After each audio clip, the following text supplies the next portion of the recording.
السلام عليكم. وحشني كتير يا جماعة. معاكم قنوات حكايات وأغاني، ومستمرين مع بعض إن شاء الله في كل هو نوادر وحكايات. إيه، أنا طلعت النهاردة بردك نحكي شوية حكايات مع بعضينا عن الذكريات الجميلة، ونعيش سوا لجيل التسعينات والتمانينات. من قبل بالنسبة للأغاني، يعني أنا لحد دلوقتي مفيش حد يعرف يعني يثبت أغاني، يعني تعيش 10 سنين حتى. ازاي بقى عمرو دياب بقى وهشام عباس وحميد الشاعري ليه دلوقتي اي مطرب آه، بيعمل اغنية لحظة كده بتقعد سنة 6 شهور، ما بتكملش، ما بتعيش. آه، هنفضل نقول جيل التسعينات والثمانينات افضل جيل، بدليل ان الاغاني لسه عايشة وفي جيل الجديد بيسمعها لحد دلوقتي. في شاعر يا جماعة كبير جدا رحمه الله أمس امبارح، الشاعر الكبير جميل شوقي حجاب. شوقي حجاب عامل كاتب 1000 أغنية، 1000 أغنية، 80% منهم 80% أطفال.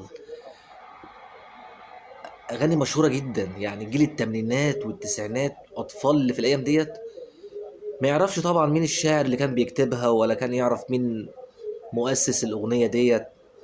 بس هو شوقي حجاب فقدناه.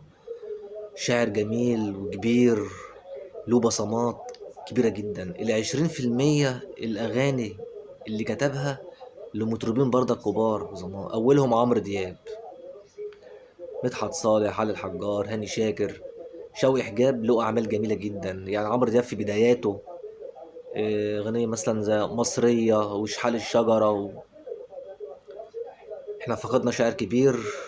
وبرضك من أسبوعين فقدنا مطرب الجميل علي عبد الخالق، له الرحمة يا جماعة. ده مطرب جميل جدا، ده من الجيل الوسط اللي كان له بصمات جميلة في عالم الغنى. إيه، هنرجع تاني ونسمع أغاني ونعيد الذكريات الجميلة سوا مع بعض إيه، بس هنعمل ايه؟ انتوا وحشني كتير قوي، بس هي برضك مشاغل الحياة. أنا الواحد مش متفرغ فعلا لننزل أغاني كتير ولا فيديوهات كتير. أنا بلاقي وقت فاضي بصراحة، نفسي أقعد معاكم كل لحظة كل دقيقة. المشتركين اللي معايا يعني إيه، يسامحوني ويعذروني. انا فعلا عندي اغاني جميله جدا ونفسي انزلها لكم وتسمعوها، ونوادر وحكايات جميله قوي قوي. بس هو الوقت والامكانيات، برضك الامكانيات. إيه، الاغاني الثمانينات والتسعينات ما نقدرش ننساها. احنا المنبع الرئيسي لجيل الوسط، الثمانينات والتسعينات. كل واحد عايز يجي من بعد سنة 2000 عايز يعمل بصمة، مش عارف لحد دلوقتي. احنا قلنا مثلا عمرو دياب ميال وشوقنا وما تخافيش وحبيبي وبلاش نتكلم في الماضي البدايات ديت لحد دلوقتي. اللي عنده 60 سنة فاكرها، 50 سنة فاكرها، 40 سنة فاكرها. الجيل اللي تحت ده، الجيل اللي تحت ده ممكن لو هو فعلا غاوي عمرو دياب على كبر، لو رجع للماضي القديم والماضي الجميل ده هيحب عمرو دياب مثلا. حط خطوط على الجملة ديت. أي مطرب تسعينات تمانينات، لو جيل الشباب الصغيرين لو جم يسمعوا هيلاقوا أغنية سهلة لها معاني وموسيقى هادفة وكلمات برضك رقيقة كده. إنما إحنا الناس اليومين دول عمالين نسمع خبط حلل، خبط حلل، أغاني ما فيهاش مقامات ولا أوزان. بح، خلاص ما عادش فيه ودن موسيقية. ما عادش فيه احساس للمعاني الكلمة اللي المستمع يقيم فيها الفنان او الشاعر او الملحن. هنقول ايه ولا ايه؟ احنا عايزين نفتكر المطربين بتوع زمان. إيه، علي حميد الله يرحمه، علاء عبد الخالق الله يرحمه، شاب نامك، شاب عراب، حسن الاسمر، عربي الصغير. بالنسبة للشعبي برضك في مطربين شعبيين كتير ماتوا يعني وتقال قوي. بالنسبة للسميعة بحر أبو جريشة وعبد الاسكندراني مين تاني؟ يا الكلام ده كله حصل في 23 سنة. عايزين يمسحوا جيل التمانينات والتسعينات بأي وسيلة، مش عارفين. هي صدقوني هي كل هوجة كده، كل 5 6 سنين بيحصل هوجة. طريقة معينة للأغاني، أسلوب معين، كله عايز تنطيط، عايز هبد، فاهمني؟ حاجات ملهاش معاني. أنا أعرف الغنى ده، حتى الأغاني الشبابية اللي كنا بنتريق عليها في الثمانينات والتسعينات فضلت عايشة لحد دلوقتي. ده دليل الأغاني ديت كانت ناس تعبت فيها، وشعراء كبار كانوا بصراحة. خليل مصطفى وملحن ومجدي النجار وعادل عمر، وشعراء كبار عبد الرحيم منصور. انا ده في ناس حتى في الطبلة يعني، خميس حنكش يا جماعة، ده استاذ ارتست زي سعيد الارتست، خالد جمعة ارتست، وهشام العربي برضك بيجي برضك يخش معاهم كده ومحمد حسن اركوديون واستاذ ابراهيم كولا. دول مؤسسين، دول كان في التوزيعات. حماده ابو اليزيد موزع كبير جدا الله يرحمه. في ناس كتير ما خدتش حقها، واغاني جميله واتظلمت ولحد دلوقتي مدفونه. لسه الناس بتدور على اغاني مدفونه.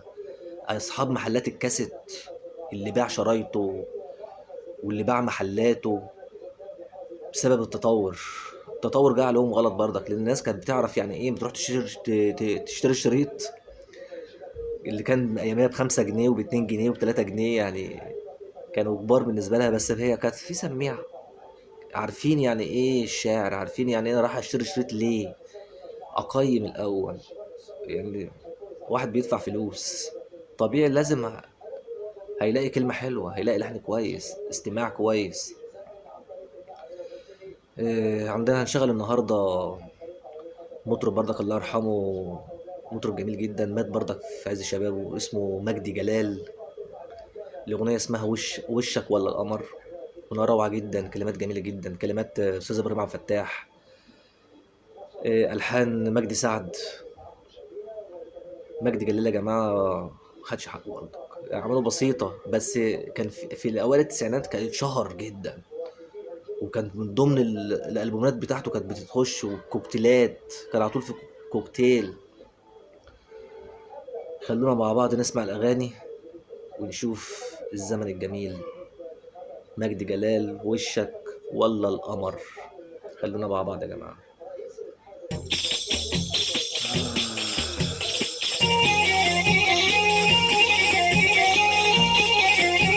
اسمعوا بس أغاني، اسمعوا ده حكايات من سنة 80 لحد سنة 2000. أنا فاكر يعني ذكريات جميلة أوي. زمان أيام ما كنا بنروح نشتري الشريط، كان واحد يقول لنا مثلا تفهم الأستاذ، يعني مثلا أحمد منيب، تروح تشتري شريط أحمد منيب مثلا، صاحب المحل الكاسيت مش عايز يطلع، حتى هو ممكن يكسب، انما كان بيسأل الموظف اللي معاه في محل الكاسيت، يقول له هو بيفهم في الاستاذ، لو بيفهم في الاستاذ طلع له الشريط، ما بيفهمش ما يدخلش الشريط. يا معلمنا السهر بتروح وتغيب ليالي، بتروح وتغيب ليالي، المعنى يعني اللي هو بتروح وتغيب ليالي، بتروح وتغيب ليالي، لا حس ولا خبر. وشك ولا القمر يا معلمنا السهر، وشك ولا القمر يا معلمنا السهر.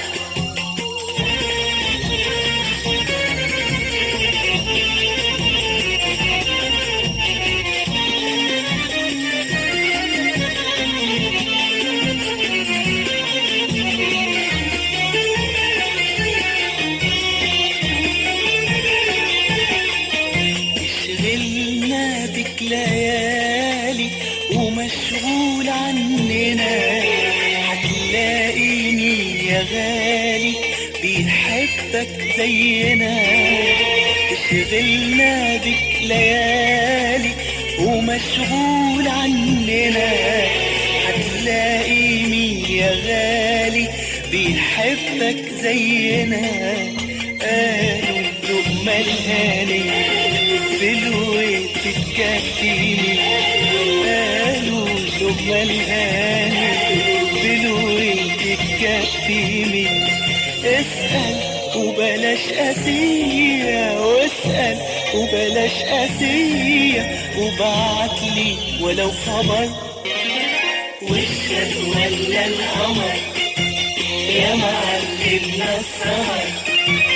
وشك ولا القمر يا معلمنا السهر. بتروح وتغيب ليالي، بتروح وتغيب ليالي، بتروح وتغيب ليالي، بتروح وتغيب ليالي، لا حس ولا خبر. وشك ولا القمر يا معلمنا السهر. وشك ولا القمر يا معلمنا السهر.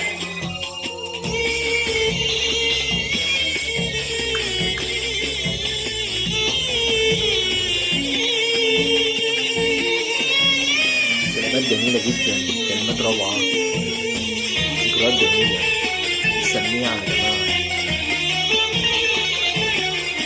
ده الكل هلال معاك بيهل علينا فيه، وانت هلالك يا واد بيعز علينا ليه.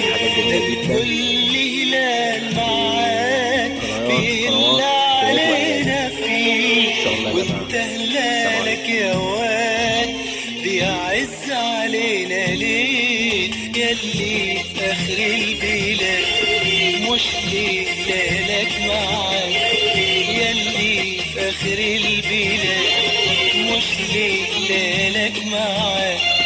اسأل وبلاش عناد، اسأل وبلاش عناد، وبعتلي ولو خبر. وشك ولا القمر يا معلمنا السهر. وشك ولا القمر يا معلمنا السهر. بتروح وتغيب ليالي، بتروح وتغيب ليالي، بتروح وتغيب ليالي، بتروح وتغيب ليالي، لا حس ولا خبر. وشك ولا القمر يا معلمنا السهر. وشك ولا القمر يا معلمنا السهر.